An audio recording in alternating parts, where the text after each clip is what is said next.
아버지 하나님, 고맙고 감사합니다.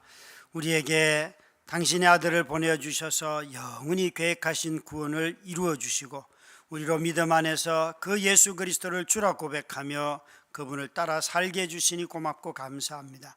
우리에게 성령을 부어주셔서 예수가 주인 줄 알게 하시고 그의 성품을 따라 이 인생길을 걷게 하시니 감사합니다. 어떤 어려움 속에서도 믿음으로 살아가는 모든 성도들과 또 함께 교회를 이루어 살아가는 모든 성도들에게 이 시간 주의 은혜를 내려 주시옵시고 우리에게 이미 약속하신 그 그리스도 예수 안에서의 수많은 약속들을 우리 각 사람에게 이루어 주시옵소서. 서로 사랑하라 하여 싸우니 서로 사랑하며 하나님의 뜻을 이루어가는 우리 다드림교회가 되게 하여 주시옵소서. 예수님 이름으로 간절히 기도드렸습니다. 아멘. 하나님의 말씀은 요한일서 3장 13절부터 24절까지의 말씀입니다. 요한일서 3장 13절부터 24절까지의 말씀, 함께 하나님의 말씀을 읽도록 하겠습니다. 같이 읽습니다. 시작. 형제들아, 세상이 너희를 미워하여도 이상히 여기지 말라. 우리는 형제를 사랑함으로 사망에서 옮겨 생명으로 들어간 줄을 알거니와 사랑하지 아니하는 자는 사망에 머물러 있느니라. 그 형제를 미워하는 자마다 살인하는 자니 살인하는 자마다 영생이 그 속에 거하지 아니하는 것을 너희가 아는 바라. 그가 우리를 위하여 목숨을 버리셨으니 우리가 이로써 사랑을 알고 우리도 형제들을 위하여 목숨을 버리는 것이 마땅하니라.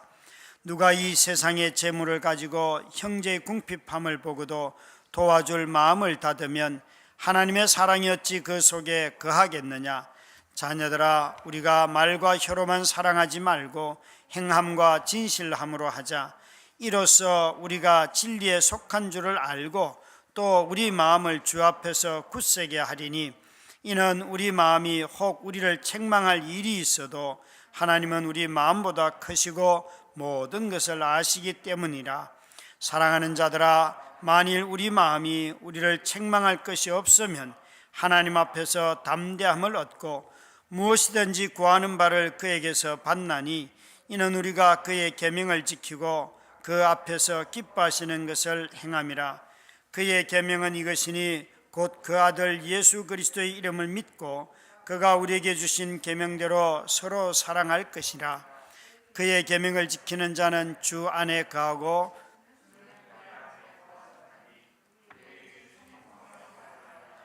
그가 우리 안에 거하시는 줄을 우리가 아느니라. 아멘. 먼저 이 추위 가운데 기도하러 나오신 여러분 주의 이름으로 축복하고 환영합니다.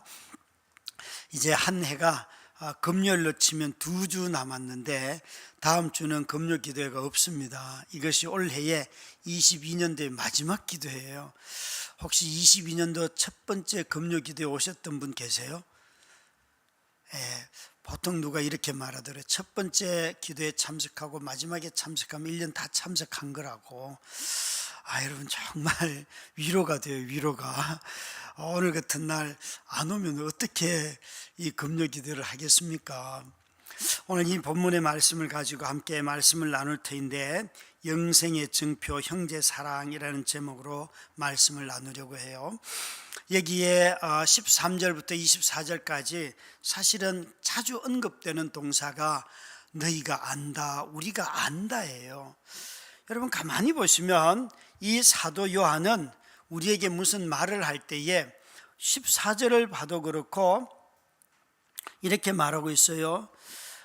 우리는 사망에서 옮겨 생명으로 들어간 줄을 안다. 무엇을 보면 너희가 사망에서 생명으로 옮겨간 것을 아는데 무엇을 보면, 그러니까 우리가 죽은 자였다가 그리스도 안에서 산 자가 되었다, 생명으로 거듭났다 하는 걸 뭘 보면 아냐는 거예요. 여기에 형제 사랑하는 것을 보면 너희가 알 수 있다. 우리 자신이 스스로 판단할 수 있는 거예요. 뿐만 아니죠. 15절도 보시면 여러분, 그 형제를 미워하는 자는 살인하는 자니 살인하는 자마다 영생이 그 속에 거하지 아니하는 것을 너희가 아는 바라. 너희가 알고 있는데 살인하는 자에게는 그 속에 영생이 없다. 요한은 지금 계속 반복해서 이런 방식으로 이야기를 하고 있어요. 그래서 16절에는 또 말합니다. 우리가 이로써 사랑을 알고, 우리가 사랑을 어떻게 알았는가 하면 그분을 통하여서 사랑을 알았다. 그래서 그는 말하기를 17절 18절에 보시면 그는 말합니다. 참으로 이런 재물을 가지고 누군가를 사랑하지 않는다면, 행함과 진실함으로 사랑하지 않는다면 어떻게 하나님의 사랑이 그 속에 있겠느냐, 너희가 다 안다. 심지어 마지막에는 우리 안에 하나님, 성령님이, 하나님이 계시는 줄 어떻게 아느냐, 성령으로 말미암아 너희가 알고 있다. 전부 다 안다예요. 여러분, 신앙생활 해가면서 우리 자신이 믿고 있는지 안 믿고 있는지를 어떻게 판단합니까? 오늘 사도 요한은 우리에게 명확하게 뭐라고 말하고 있는가 하면, 형제를 너희가 사랑하고 그들의 궁핍함을 보고 반응하고 한다면 너희 속에 죽음에서 옮겨서 생명으로 옮겨간 거듭난 삶이 있다. 그것이 바로 증거다. 이렇게 말하고 있어요. 사과나무가 사과에 달리는 거 여러분 볼 때, 이 나무가 사과나무였구나 하는 걸 알지요. 배나무에 배가 달리는 것을 볼 때 그 열매가 달리지 않으면 그 나무가 무슨 나무인지 알 수가 없어요. 사도 요한이 지금 우리에게 하는 말이 이거예요. 거듭난 사람에게는 이 열매가 맺어진다는 거예요. 이 열매는 반드시 죽음에서 생명으로 옮겨진 사람에게, 영생이 있는 사람에게, 그리스도가 그 속에 있는 사람에게, 하나님이 있는 자에게 이 열매가 맺어진다는 거예요. 형제 사랑은 죽음에서 생명으로 옮겨진 자의 삶이라는 거죠. 그게 13절부터 15절까지 우리에게 하시는 말씀이에요. 그래서 14절에 보시면 같이 읽습니다. 시작. 우리는 형제를 사랑함으로 사망에서 옮겨 생명으로 들어간 줄을 알거니와 사랑하지 아니하는 자는 사망에 머물러 있느니라. 놀랍지요?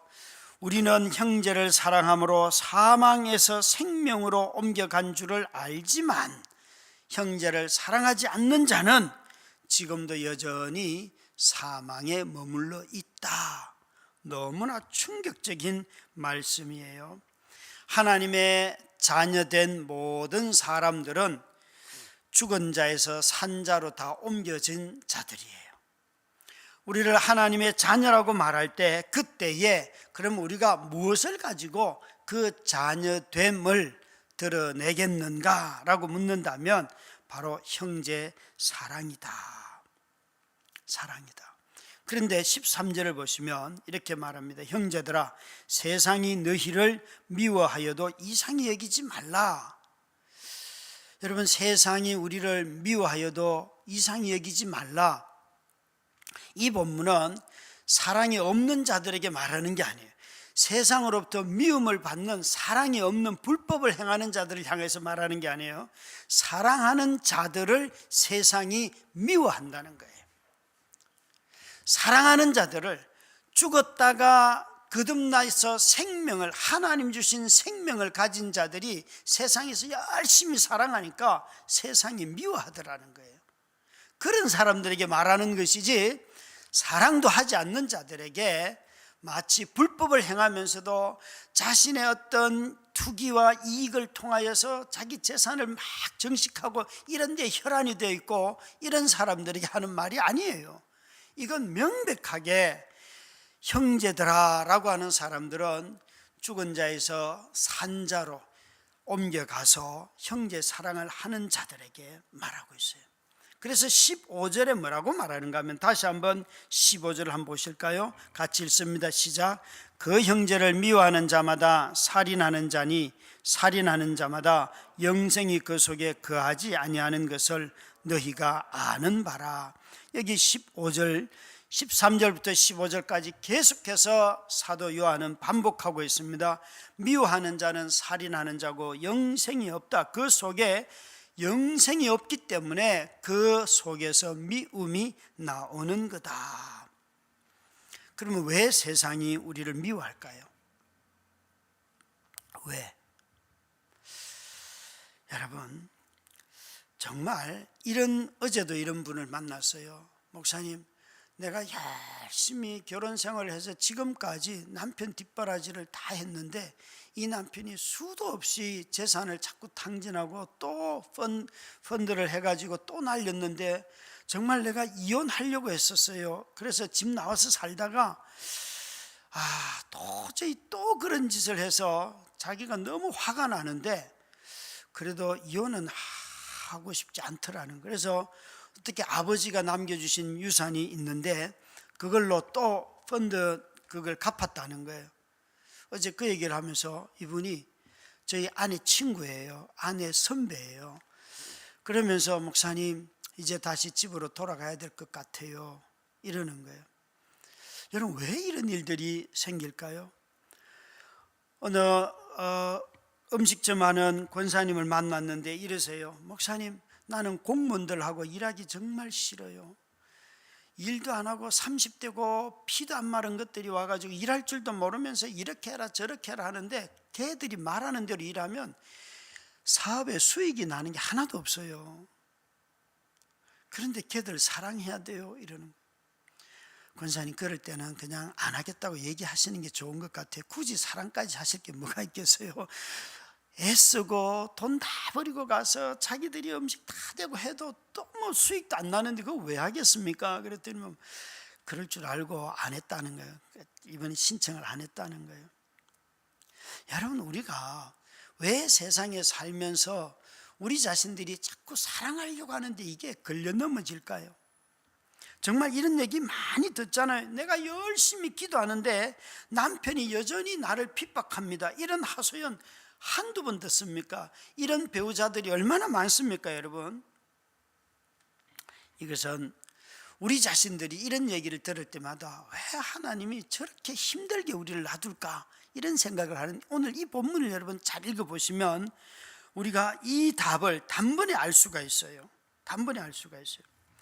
그렇게 우리가 기도 열심히 하고 사랑하려고 하는 것이 사람들로부터 자꾸 싫을 어떤 모습을 보인다 할지라도 그게 원래 이상한 일 당하는 것을 여기에 너희를 미워하는 것을 이상히 여기지 말라. 무슨 소리예요?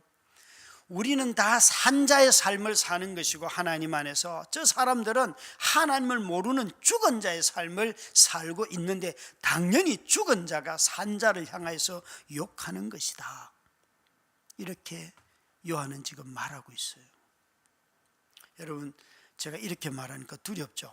내가 먼저 산자의 삶을 내가 저 사람들보다 더 열심히 사랑하고 더 막 그러고 있는가, 그런 생각이 먼저 들지 않습니까? 요한은 지금 자신이 박해 속에 살아가고 요한이 이 삶이 그가 이 삶이 얼마나 요한의 시대에 적어도 요한 1서는 한 60년대 후반쯤 쓰여져 있다고 추정을 하는데 얼마나 박해 속에 쓴 시입니까? 그 성경입니까? 그런데도 불구하고 요한은 우리에게 지금 이렇게 말하고 있는 것이에요. 하나님 안에서 거듭난 자들의 산자의 삶을 하나님을 모르는 저 사람들이 박해하고 그것을 미워하고 그것을 질투하고 시기하고 그래서 우리를 죽이는 것이다. 그런 일 당하는 것은 아예 이상한 축에 속하는 것도 아니고 그거는 정상적인 삶이다. 이렇게 지금 말하고 있어요. 생명에서 사망에서 생명으로 옮겨간 사람들이 있다면 15절을 제대로 말한다면 이런 거잖아요. 너희 그 형제를 미워하는 자마다 살인하는 자니 살인하는 자마다 영생이 그 속에 생명이 없이 죽은 자들에게서 나오는 삶이라고 하는 것은 미움이요 살인이요 비난이요 박해요 이 모든 것들은 다 죽은 자의 삶이다. 이렇게 요한은 지금 말씀하고 있는 것이에요. 여러분, 이런 사람은 아무도 없죠. 산자가 가서 죽은 자의 시체 썩는 냄새 난다고 시체에다 대고 야, 너 냄새 난다, 너 냄새 안 났으면 좋겠다 이렇게 말하는 사람은 아무도 없잖아요. 그죠? 시체에다 대고 누가 말을 합니까? 누가? 참 우리가 하나님 안에서 거듭난 삶이라는 게 뭔지 그걸 모르면 자꾸만 세상 사람들의 기준을 가지고 자꾸 얘기하려고 해요. 요한은 지금 그런 기준 가지고 얘기하는 게 아니에요. 너희들이 거듭나고 산 그 삶은 예수 그리스도가 너희를 위하여 죽은 그 삶을 통하여 하나님의 자녀가 되었는데 왜 자꾸 시체들한테 가서 야 너희들이 좀 정신 좀 차려라, 왜 너희가 나를 미워하냐, 이 얘기를 왜 하냐 이거예요. 그건 지극히 당연한 거다. 너 때문에 힘들다라고 아무리 얘기해봤자 소용도 없다. 원래 죽은 자들의 삶이기 때문에 그렇다라고 지금 말하고 있어요. 여러분, 우리가 사람을 볼 때에 하나님 안에서 거듭난 생명을 가진 영생을 가진 자인가 아니면 하나님 안에서 죽은 자인가, 여러분 그걸 판단하실 수 있겠습니까? 사람을 볼 때에 저 사람 나보다 공부도 많이 했고, 저 사람은 똑똑하고, 저 사람은 나보다 돈도 많고, 저 사람은 직책도 높고, 저 사람은 정말 지혜롭고, 그런 걸로 보실까요? 아니면 하나님의 영이 있는가 없는가? 하나님 안에서 거듭난 사람인가 아닌가? 하나님은 그걸로 보지 다른 걸로 보겠습니까? 여기에 정말 그 말을 하고 있어요. 그래서 우리 모두가 다 형제를 미워하는 자마다 살인하는 자이고, 그리스도 안에 있으면 산 자이고 그리스도를 모르면 죽은 자다. 그래서 왜 그 죽은 자들로부터 나오는 말과 그들의 행동 때문에 우리가 이상히 여기려고 하냐? 그거 지극히 당연한 거다 라고 요한은 지금 말하고 있다는 것이에요. 사랑하는 우리 성도 여러분, 저와 여러분이 이 형제의 사랑이라고 하는 것은 죽음에서 산자로 생명으로 넘어온 자들의 삶이라고 요한은 명료하게 말씀하고 있어요. 이것을 보면 정말 사과나무에 사과가 달리고 감나무에 감이 달리는 것처럼 그리스도 예수 안에 있으면 이 삶이 나온다는 것이에요. 그래서 그는 17절부터 이렇게 말합니다. 17절 18절 같이 읽습니다. 시작. 누가 이 세상의 재물을 가지고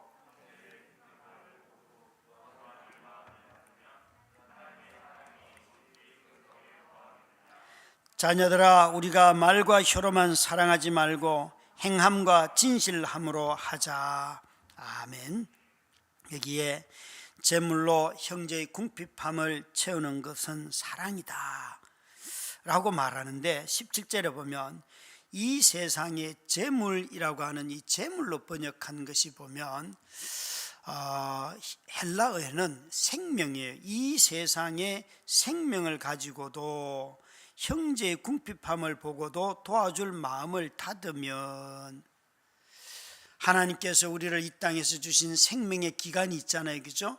이 생명을 가지고 만약 다른 사람 형제들의 궁핍함을 보고도 도와줄 마음을 닫으면, 그랬어요. 닫으면 하나님의 사랑이 어찌 그 속에 거하겠느냐. 여기에 보고도 닫으면 그렇게 말씀하셨는데, 16절에 보시면 이 닫는다는 단어와 반대되는 게 16절에 있어요. 그가 우리를 위하여 목숨을 버리셨으니 우리가 이로써 사랑을 알고 우리도 형제들을 위하여 목숨을 버리는 것이 마땅하니라. 여기 버리다 하는 단어와 닫다 하는 것은 반대되는, 대조되는 단어예요. 버리는 것은 주는 행위죠, 그렇죠? 닫는 것은 내가 줄 수 있어도 안 주는 거예요.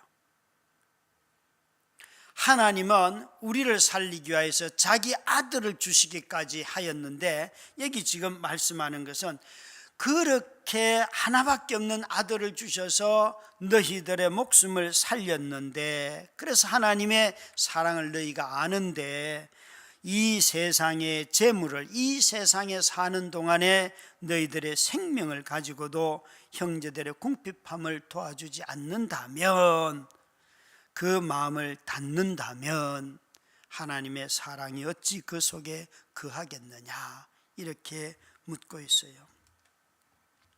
우리는 살아가면서, 구원받고 삶을 살아가면서 삶에서 재물을 나누는 것은 굉장히 중요한 문제입니다. 이 재물은 하나님께서 자신이 우리에게 주신 생명을 다른 사람들에게 나누어 주는 증표로 삼으셨습니다. 그래서 우리는 하나님이 이 말씀을 들을 때에 참 우리 모두가 다 가지고 누리고 하는 것들이 제한되어 있지만 우리의 생명 자체도 사실은 시간이 정해져 있잖아요. 그죠? 그런 생명, 또 재물, 시간, 우리의 힘, 에너지, 모든 것이 제한되어 있지만, 요한은 그렇지만 이 세상에서 우리가 누리는 이 모든 제한되어 있는 것들을 가지고 나누지 않는다면 그 속에 하나님의 사랑이 없다, 이렇게 말하고 있어요. 만약 그런 마음을 닫는다면 하나님의 사랑의 마음이 그 속에는 없다. 다시 말해서 하나님의 사랑이 흘러가는 통로가 무엇인가 하면 나를 통하여 흘러가는 재물이라는 거예요. 너무나 중요한 말씀을 하고 있어요. 누군가를 돕지 않는 마음은 하나님의 마음이 아니라는 것이에요. 이렇게 막 한파가 오니까 다들 문을 꽁꽁 닫지 않습니까? 그래서 저도 뭐 집에다가 방풍 비닐을 치기도 하고, 또 창문들 사이에 바람이 덜 들어오도록 테이프를 붙이기도 하고 했어요. 그러면 바깥 바람이 들어오지 않으니까 안에 공기도 새어나가지 않고 뭐 훨씬 보온 효과가 높죠. 그런데 여러분, 무엇인가를 자꾸 닫고 폐쇄시킨다는 것은 바깥과 단절이잖아요. 단절이잖아요. 뭐 겨울을 방지하기 위해서 열 효율을 높이기 위하여서 이렇게 뭐 비닐을 갖다 붙이고, 그건 괜찮아요. 그런데 성도들이 마음을 닫는다, 이건 굉장히 위험한 거죠. 하나님의 긍휼과 사랑이 내게 계속해서 흘러오고 있는데 마음을 닫아요. 여러분, 우리 하나님은 항상 우리에게 자신의 마음을 열어두셨습니다. 재산을 가지고 나가서 탕진한 아들이 돌아왔을 때 그 아버지 앞에 선 아들은, 아버지 나는 저 품꾼의 하나만 또 못합니다, 아들이라고 말하지 않았어요. 그 당시 품꾼은 집안에서 일하는 종이 아니에요. 집 밖에서 일하는 일용직 노동자예요. 주인이 나와서 오늘 일감을 놓고 일할 사람을 고를 때에 그때 부르는 사람이 품꾼이에요. 근데 이 아들이 나를 종으로도 여기지 아니하고 품꾼으로 여겨달라 그래도 아버지가 뭐라고 말하는 겁니까? 너 무슨 헛소리를 하냐, 너는 집을 떠날 때도 내 아들이었고 돌아와서 지금도 너는 내 아들이다, 다 잃었어도 내 아들이다, 데리고 들어가잖아요. 하나님의 마음은 항상 우리 삶에 열려 있어요. 그런데 우리 마음은 그렇지 않아요. 우리 마음은 너무 쉽게 다쳐요. 너무 빨리 다쳐요. 한두 번 상처만 입으면 인간은 다 그래, 그렇게 말하면서 마치 자기가 모든 걸 다 아는 것처럼 말을 해요. 아니요, 여러분. 우리 삶에 하나님이 우리 인생에 대해서 늘 열어두시는데도 불구하고 우리 자신들은 너무 쉽게 모든 걸 닫아버려요. 여러분, 겨울이 지나다 보면 결로 현상, 이런 거 있잖아요. 꽁꽁 닫아놓으면 어떤 일이 생깁니까? 곰팡이 핍니다. 곰팡이. 아무리 환자가 집에 있어도요, 여러분, 환기를 해야지만 환자가 건강해요. 바람은 통해야 돼요. 그런데요, 정말 바람이 통하지 않는 집은요, 반드시 겨울 내내 따뜻하게 살지는 몰라도 곰팡이하고 함께 살 겁니다. 마치 환기를 시키지 않고 닫아놓은 방처럼 방에 곰팡이가 피듯이 마음이 닫혀 있는 사람에게서는 아주 불쾌한 냄새가 굉장히 많이 납니다. 아주 불쾌한 냄새가. 이것은 여러분 죽은 자의 모습이죠. 우리가 삶이 살아있으면 불쾌한 죽음의 냄새가 나지 않습니다. 아픈 사람 보면 긍휼히 여기는 것이고 어려운 사람 보면 한 번이라도 돕고 싶고, 오늘도 제가 아는 이 번역자이신 어느 그 여선생님이 자기가 어젯밤에 늦게 길을 가는데 뭔가 까다당 해서 보니까 오토바이를 타고 가던 젊은이가 미끄러져 가지고 다치는데, 저 청년이 어떻게 됐을까? 아무도 달려가지 않더라는 거예요. 그래서 자기가 달려가서 괜찮냐고 그렇게 물었다는 거예요. 참 저는 그분의 마음이, 그 청년이 괜찮다고 그러고 일어나서 갔다는데 그 마음 있잖아요. 누군가가 어려움을 당하면 가서 한 번이라도 물어봐 주는 그 마음, 이게 열려있는 삶이고 하나님이 그 속에 있는 모습의 삶이지요. 오늘날 우리가 이 시대를 살아갈 때에 너무나 닫혀 있어서 불쾌한 냄새가 온 진동을 하는 일들이 너무 많습니다. 너무 많습니다. 여기에 우리 주님께서 우리에게 뭐라고 말씀하시는가? 16절을 다시 읽겠습니다. 이 16절이 이 성경의 아주 핵심적인 구절이에요. 같이 읽습니다. 시작. 그가 우리를 위하여 목숨을 버리셨으니 우리가 이로써 사랑을 알고 우리도 형제들을 위하여 목숨을 버리는 것이 마땅하니라. 이 말에 누가 응답할 수 있겠습니까? 마땅하다. 그것이 옳다. 하나님이 우리에게 목숨을 달라고 요구하는 적이 있던가요? 제자의 삶을 시작할 때는 목숨까지 버리겠습니다 결심을 하지만 살아보면 목숨 달라고 하신 적은 거의 없어요.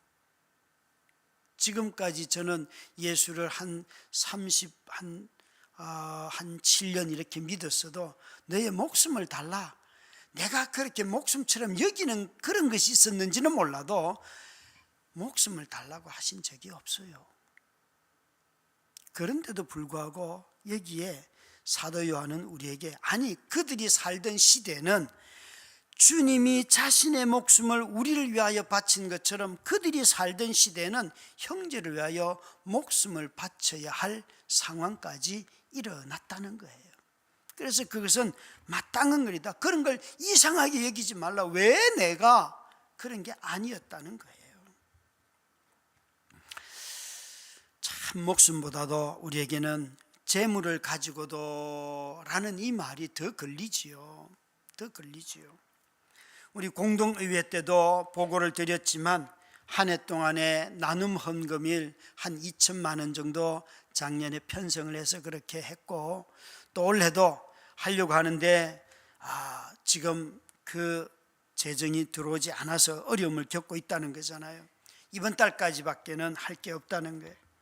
그래서 다시 성도들에게 요청을 하고 도움을 구하고 있고, 또 이번 주에 성탄 헌금도 우리 중계동에 상계동에 있는 그 어려운 사람들 연탄 배달하는 일로 청년들을 통하여서 또 후원을 하고, 이 근처에 있는 독거노인들 우유 배달하는 일을, 우유를 공급하는 이 일에 쓸 재정들로 이 성탄 헌금을 사용하지요. 여러분, 정말 이런 작은 일들 하나하나가 우리에게 있어서 하나님께서 우리에게 하시는 말씀이에요. 너희가 이런 형제 자매들의 궁핍함을 보고도 이 일에 사랑으로 응답하지 않는다면 하나님의 사랑이 너희 마음속에 있느냐, 이렇게 묻고 있어요. 물어요. 우린 다 얘기할 수 있을 거예요. 저는 하나님의 사랑 많이 생각해요. 말씀도 많이 읽고요. 묵상도 많이 하고요. 이렇게도 적용하고 저렇게도 적용하고 그렇게 말할 수 있을 거예요. 그런데 사도 요한은 우리에게 그렇게 궁핍함을 보고도 도와줄 마음을 닫으면 하나님의 사랑이 그 마음속에 없다, 이렇게 말한다. 저와 여러분이 걱정 안 해도 되는 것은 하나님이 우리에게 주시는 정보를 매일 연속적으로 주시지 않는다는 거예요. 매일 도울 사람을 주시는 경우들을 여러분 보신 적 있습니까? 저도 많은 사람들 돕긴 하지만 잘 안 보여요. 어제 어쩌다가 페이스북에 들어갔더니만 제가 이전에 코로나 전에 도왔던 한 다른 교회 다니는 여집사님, 의정부에 사는 여집사님, 그분은 그때도 천식 환자였고 어려운 분이에요. 그래서 사실 몰래 도웠던 분이죠. 그런데 이분이 병원비가 없어서 지금 병원에 못 간다는 걸 보고는 저는 돈이 없었어요. 그래서 야, 이걸 어떻게 돕나 하다가 제가 페이스북에 글을 썼어요. 썼더니만 많은 분들이 도와주셨다고 저한테 연락이 왔어요. 그래서 1월 달까지의 병원비가 마련이 됐다고. 그러면서 목사님이 제 이름을 언급해 주셔서 많은 분들이 도와주셔서 이렇게 또 1월까지는 병원에 다닐 수 있게 되었습니다. 그렇게 답이 왔어요. 참 여러분 미안하죠. 내가 돕지 못하니까. 그런데 참 하나님께서 또 그분에게 이런 물질의 나눔을 할 수 있는 기회를 주셨어요. 그분은요, 페이스북에 들어가 보면 전부 다 도와달라는 소리밖에 없어요. 도와달라는. 그래서 참 어떨 때는 이걸 언제까지 하냐 이런 생각이 들 때도 있어요. 그런데 여러분, 하나님이 여기에 궁핍함을 보고도 도와줄 마음, 먼저 무슨 마음을 주시는가 하면 도와줄 수 있는 마음을 내게 주실 때 하시면 돼요. 없는데 할 필요는 없어요. 도와줄 마음을 주셔요. 강요할 수는 없죠. 하나님의 그 사랑 안에서 우리에게 주시는 거예요. 그래서 여기에 사도 요한은 우리에게 정말 죽음에서 생명으로 옮겨진 사람들의 삶에 내가 생명이 있습니다, 하나님의 생명이 있습니다 라고 하는 증표가 뭔가 하면 형제 사랑이라는 거예요. 형제 사랑이라는 거예요. 이 형제 사랑을 할 때에 너희가 말과 혀로만 사랑하지 말고 행함과 진실함으로 하라라고 권면을 하였습니다. 여기에 말과 혀와 반대되는 것이 행함과 진실함이죠. 이 행함과 진실함은 궁핍함을 보고 도와주는 실제적인 삶을 말하겠지요. 그런데 사도 요한은 이걸 설명하고 난 뒤에 이런 삶이 가져다 주는 유익이 무엇인가 우리에게 설명을 하고 있어요. 19절부터 보면 이로써 18절에 이어서 이런 일로 말미암아 우리가 먼저 진리에 속한 줄을 알고 라고 말씀하세요. 놀랍게도 사도 요한은 우리에게 너희가 이런 행동을 하면 너희 자신이 내가 진리에 속해 있구나 하는 것을 스스로 확신한다는 거예요. 그게 제일 먼저 누리는 선물이에요. 뿐만 아니라 우리 마음을 주 앞에서 굳세게 하리니 단단하게 훈련이 되고 연단을 받고 마음이 강해지는 거예요.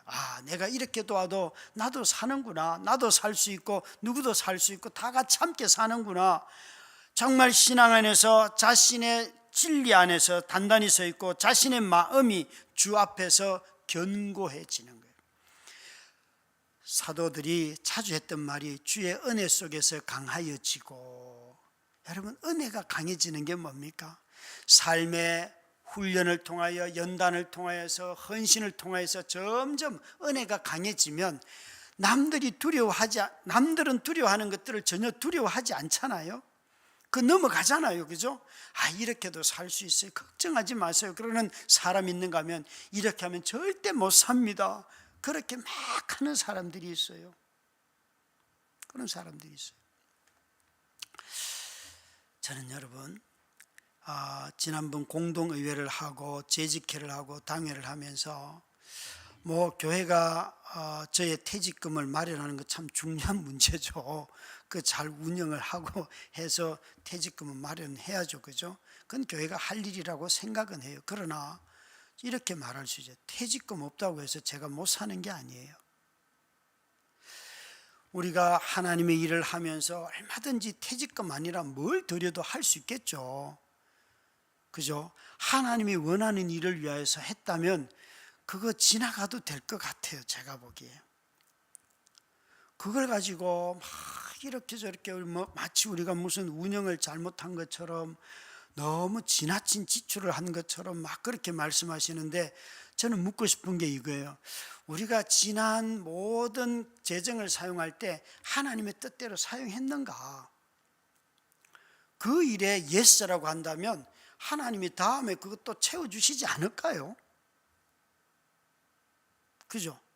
그리고 제가 나중에 뭐 언젠가 사임을 할 때 그 돈 있어도 살고 없어도 살고 살지 않을까요? 예? 지금까지 뭐 이렇게 말씀드리면 어떻게 해서 말씀하실지 모르지만 교회가 밥 먹여 주셨는데 그때 돼도 저는 충분히 살 것 같아요. 그 돈 있든지 없든지. 어떻게 생각해요? 그 돈 없으면 그때 못 살 것 같아요? 아니에요, 여러분. 저는 정말 하나님께서 저의 생애 매 순간순간마다 제가 신대원 때 존경했던 분 임영수 목사님이라고 서울 그 영락교회 담임하시던 분이 오셔서 어느 날 영성훈련하는데 이러시는 거예요. 여러분, 내가 이렇게 70이 되어서 이젠 저 산속에 컨테이너 박스 하나만 갖다 놓고 나 그 속에 살라 그래도 하나님의 공급하신 은혜로 이제 살 것 같아요. 지금까지 하나님께서 나를 먹여주신 것을 보니까 하나님이 이제 나는 이렇게도 살 수 있을 것 같아요. 그런데 야, 저분 내공 진짜 대단하다. 여러분, 하나님이 우리 삶에 먹여주시는 그 평생의 삶을 보면 내 삶의 마지막에도 하나님 먹여주시지 않겠어요? 그죠? 저는 이런 것들에 매이고 싶지가 않아요. 그냥 그때 교회 형편이 되면 또 할 수 있는 것이고요. 그러니까 우리가 관심을 기울여야 할 것은 뭔가 하면 정말 우리가 하나님의 뜻을 행하고 담대하게 진리를 쫓아 행하는가, 이런 일들에 관심을 기울이자 말이에요.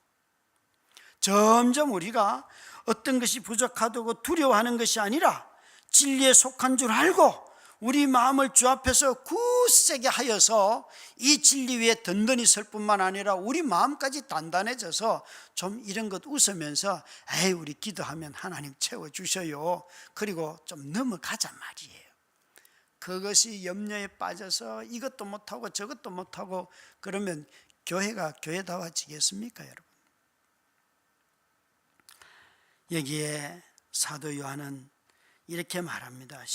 20절에 보시면 이는 우리 마음이 혹 우리를 책망할 일이 있어도 하나님은 우리 마음보다 크시고 모든 것을 아시기 때문이니라.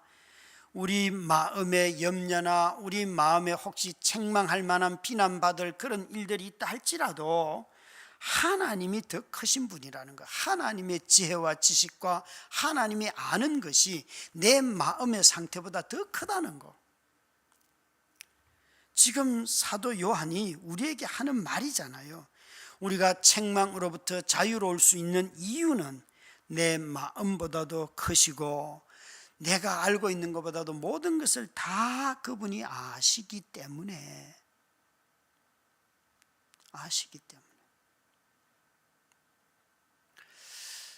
참으로 우리 하나님은 우리 자신의 모든 마음의 상태를 너무 잘 아십니다. 때로는 이렇게 궁핍함을 보고 돕고 싶은데 도우려고 마음먹었다가도 그 철회할 때 얼마나 마음이 괴로워요.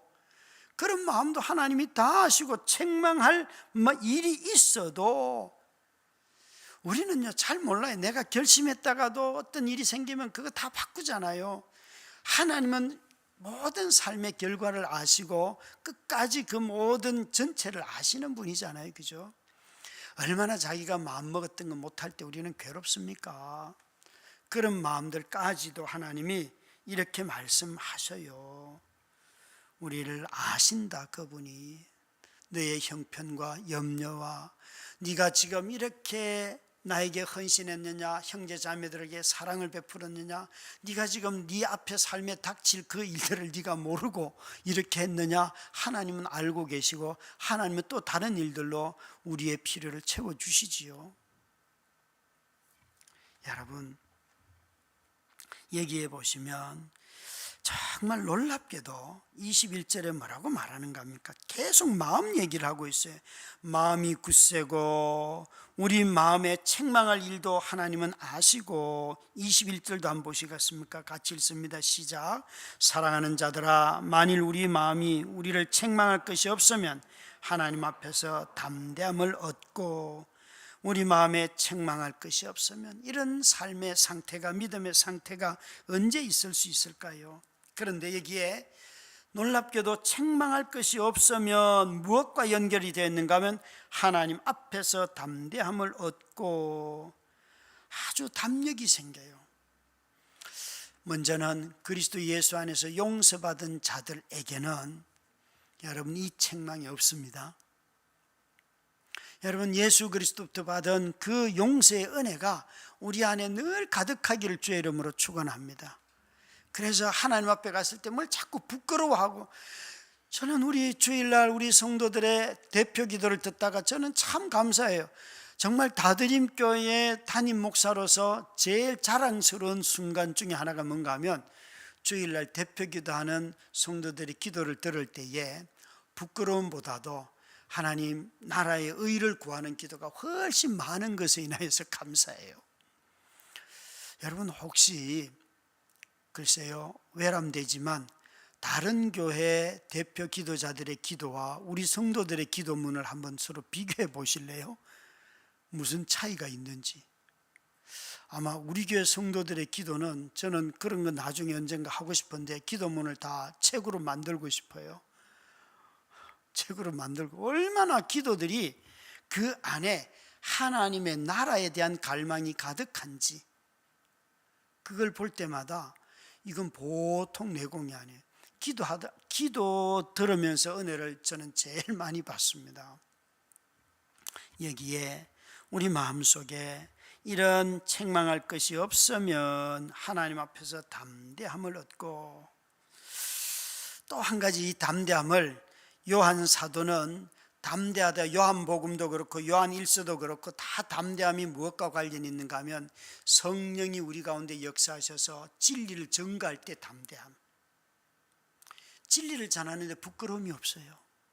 그런 담대함이 우리 속에 있다는 거예요. 요한 사도는 두 가지를 다 가지고 있어요. 하나님 앞에 나아가는 담대함뿐만 아니라 세상 가운데서 복음을 전할 때의 담대함.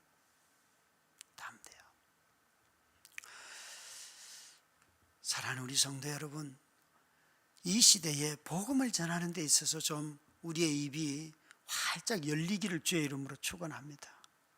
우리 너무 복음 전하려고 하면 내 삶이 여기에 미치지 못하는데 이런 생각을 엄청나게 많이 해요. 많이 해요. 여러분 정말 친한 친구들에게 또 자주 만나는 사람들에게 예수님 이야기 좀 하세요. 예수님 이야기를 담대하게. 예수를 전하지 않는 교회는 교회가 자랄 수도 없고 교회가 부흥할 수도 없고 자신의 한계에 갇힙니다. 아무리 교회 분립을 하려고 해도 자라지 않는 교회는요, 교회 분립 못합니다. 복음을 전하고자 하는 열정을 회복할 때 교회는 분립할 수 있습니다. 그냥 우리끼리 숫자 나눈다고 해서 교회가 되면 얼마나 좋겠어요. 복음을 전하는 사람들이 많을 때에 교회는 다시 다른 교회를 낳을 수가 있어요. 여기에 담대함이 행함과 진실함에 따르는 선물이에요. 뿐만 아니라 22절에는 보시면 같이 읽습니다. 시작. 무엇이든지 구하는 바를 그에게서 받나니 이는 우리가 그의 계명을 지키고 그 앞에서 기뻐하시는 것을 행함이라. 기도의 응답이 있다는 거예요. 기도의 응답이 있다는 거예요. 그러니까 우리가 행함과 진실함으로 행할 때에 우리 자신들이 담대함과 기도 응답이 우리 삶의 열매예요. 담대함은 여러분 뻔뻔함과는 다른 것입니다. 뻔뻔함은 자기 죄를 무시하는 행위에서 나오는 거예요. 무지에서 나오는 건 뻔뻔함이에요. 담대함은 무지가 아니에요. 아는 거예요. 그래서 지금 가만히 보면 12구 참사를 대하는 책임을 맡은 자들에게서 보여지는 행동들은 뻔뻔함이지 담대함이 아니에요. 자신들이 해야 할 역할이 무엇인지를 전혀 모르면서도 자기들은 다 했다고 말하는 정말 뻔뻔함이에요. 그런데 담대함 속에는요, 그런 죄가 없는 죄가 씻김 받은, 그리고 자신이 진리 안에 있기 때문에 나오는 확신으로 사람들에게 설득하고 고난과 박해가 있다면 다 받아들이는 것, 그것이 바로 담대함이에요. 근데 여기에 담대함 뿐만 아니라 무엇이든지 구하는 바를 그에게서 받는다, 기도 응답이 있다는 거예요. 성도들은 여기에 무엇이든지 구하는 바를 그에게서 받나니, 그러면 내 필요인가 보다, 내 필요를 구하면 다 주시는구나, 이렇게 생각하는데 22절 후반절이 그것에 제동을 겁니다. 이는 왜냐하면 우리가 그의 계명을 지키고 그의 앞에서 기뻐하는 것을 행함이라. 이게 무엇이든지 구하는 바가 어디에 걸리는가 하면 그의 계명을 지키는 데 걸려요. 그러니까 여기서 구하려고 하는 것은 뭔가 하면 하나님의 계명을 지키기 위해서 기도하는 것들, 하나님의 뜻을 구하고 하나님의 나라를 구하고 형제 자매들의 필요를 구하고, 이런 것들에 대해서 먼저 적용이 되어야 해요. 존 칼빈은 응답 중에서, 기도 응답 중에서 제일 빠른 기도 응답은 중보 기도라고 했어요. 왠가 하면 중보 기도는 하나님의 성품에 딱 맞기 때문에. 하나님은 이웃을 사랑하라 했는데 중보 기도는 이웃을 사랑하는 기도이기 때문에 그 기도를 하나님이 가장 빨리 응답하신다고 말하였어요. 사랑하는 우리 성도 여러분, 우리가 얼마나 하나님의 뜻을 구하고 이웃의 필요를 따라 구하는가. 참 우리 교회 안에 기도자들이 점점 많아지기를 주의 이름으로 축원합니다. 이런 새벽에도 좋고요, 또 시시때때로 교회가, 저는 정말 이 본당에 들어왔을 때 기도할 분위기가 잘 안 나요. 이게 기도할 공간이 좀 보호받아야 되잖아요. 하나님께 집중할 수 있고. 그런데 이게 다 열려있기 때문에 기도하기가 굉장히 어려운 공간이거든요. 처음 교회를 이걸 할 때에, 리모델링을 처음 이곳에 왔을 때에 미처 깨닫지 못했던 것 중에 하나예요. 교회를 할 때는 예배당이 먼저인데 예배에 집중하도록 만드는 구조가 돼야 되는데, 이게 사통팔달이 다 돼 있는, 어디든 다 통하도록 돼 있는 구조를 해놓으니까 예배 드릴 때에 방해받을 요소가 너무 많은 거예요. 그리고 와서 혼자 기도하기에 집중하기가 너무 어려워요. 사실 여러분, 이곳에 이런 말들 하잖아요. 기도가 쌓여야 됩니다. 그런데 이곳에 기도가 안 쌓이는 거예요. 기도하려고 해도 기도에 집중할 수 없으니까. 그게 참 어려운 거예요. 저는 하여튼 기회가 닿으면 성도들과 힘을 모아서 이런 모든 구조들을 다 바꾸고 싶어요.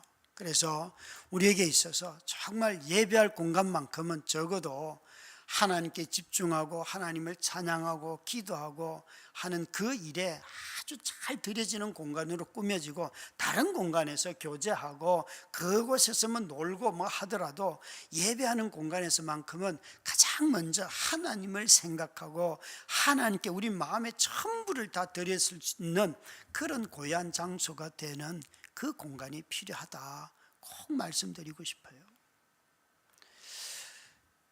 사도 요한은 우리에게 이렇게 말합니다. 너희가 영생의 정표를 가지고 있느냐? 그것은 형제 사랑이다. 고난과 박해 앞에서 나 먹고 살려고 애를 쓰는 것이 아니라 함께 나누고 함께 삶을 돌아보는 그 삶이 바로 하나님이 자기 아들의 생명을 우리에게 내어주신 그 삶을 따라서 우리도 물질을 통하여서 하나님의 생명을 유통하는 자들이 바로 우리들이다 라고 오늘 말씀하세요. 날씨가 추워졌는데요, 여러분 정말 몸 조심하시기 바랍니다. 그러나 적어도 마음은 닫지 마시기 바랍니다. 아무리 추워도 이웃에게 마음을 열고 고난당하는 그런 사람들에게 손을 벌려서 하나님이 자기 아들을 아끼지 아니하고 나눠주신 이 사랑을 아는 우리들이 하나님의 사랑을 전하는 통로가 다 되시기를 주의 이름으로 축원합니다. 우리 함께